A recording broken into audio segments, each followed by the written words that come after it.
So we had a big surprise when Bo Xilai's wife, Bo Xilai, appeared in a video testimony. Nobody has seen her for almost exactly a year. It was last August that she was convicted and sentenced for murdering Neil Heywood, the British businessman. She appeared thinner than before and paler. Her hair was closely cropped. And what she did was she basically provided the confirmation that Bo Xilai did know about the bribes that were funneled his way. Now, he's on trial for corruption, bribery, and abuse of power. So far, he's mounted a very spirited defense. He's managed to fight off accusations. He's derided key witnesses. He's done a good job of picking a hole in the prosecution's case. But now we had his wife saying, she was asked, did you tell Bo Xilai about the money? And she said simply, yes, I did tell him. There's been more and more evidence about the various bits of money and the Bo family finances and the arrangements and whether he knew about them or not. I mean, that's really the case here. His argument is that his wife had handled it all and he never knew about it. And what the court is trying to prove now is that actually, he did know about it. He did know about the money. They had discussed it within the family. They had discussed the management of a house in the south of France that was bought for them by the billionaire Xu Ming. So he was aware of that.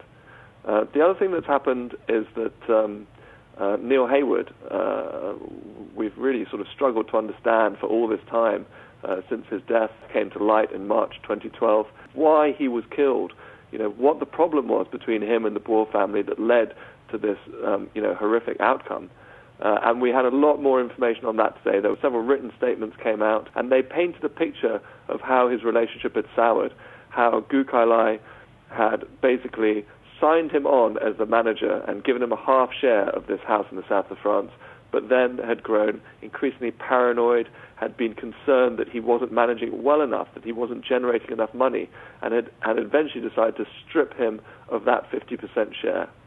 That was the trigger for him angrily demanding £1.4 million in compensation, the court heard, and threatening that if he wasn't paid that money, he would expose the fact that the Bo family had ownership of this villa in the south of France, which would prove that they were corrupt.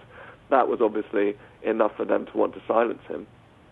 But then the court heard that he'd also threatened the safety of their son in a sort of bizarre kidnapping plot in the U.S.